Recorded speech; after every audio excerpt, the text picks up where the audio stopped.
Hey, and we are the Coalition.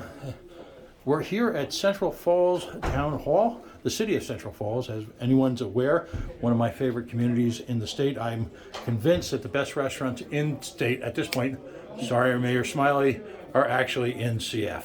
So we're here as someone who's been always been very gracious to give us time, Police Chief Roberson. It's been a little over 2 years. Yeah. How's it going, and what are you proudest of? I mean, it's been a great couple of years for CF, despite the issues with the pandemic.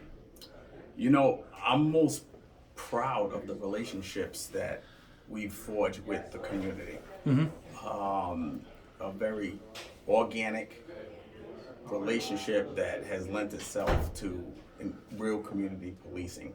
So, which is typically three-pronged: community engagement, properly oriented policing, and community relations. We've enhanced that, and that has directly corresponded to a low crime rate across the board.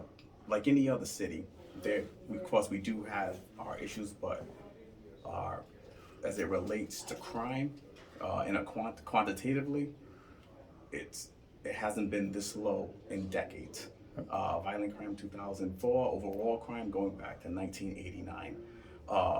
But in between the lines of that, I just feel very proud of the relationships that we've forged with the business owners, the school district, the community at large, the medical field, so on and so forth. In regard to your first responders, both on the police force and the fire department, your department's made remarkable strides in terms of community policing, but by part of that, integrating itself within the community. Lots of folks now on your forces that look like a lot of the folks in the city. How important has that been to the police department? The diversity looks like it can look like the reflection of the community that it serves, and it also can be a reflection in a cultural aspect.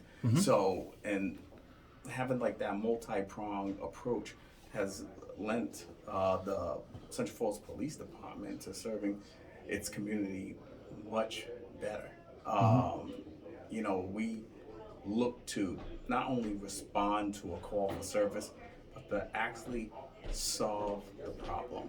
Right. Some may be short term, some hopefully a little more long term solution, but the problem solving aspect of it is definitely enhanced. Well, I'm someone who spent a fair amount of time in Central Falls. I go out here routinely. I feel very, very safe. Do you have a message for Rhode Islanders who, I don't know, maybe because they haven't been elsewhere, don't understand just how fortunate we are to have cities like Providence and Central Falls and Pawtucket? Oh,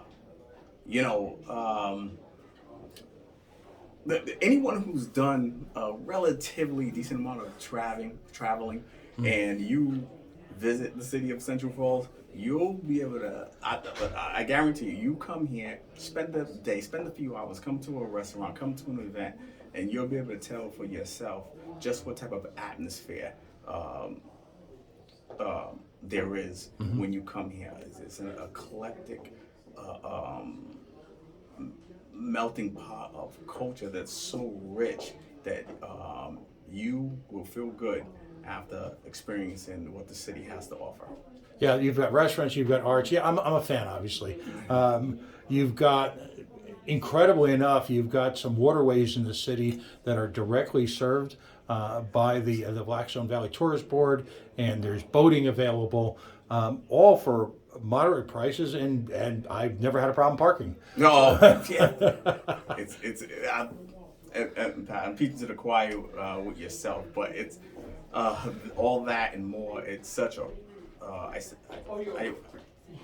would say great, but I want to use the word rich. It's such a rich experience.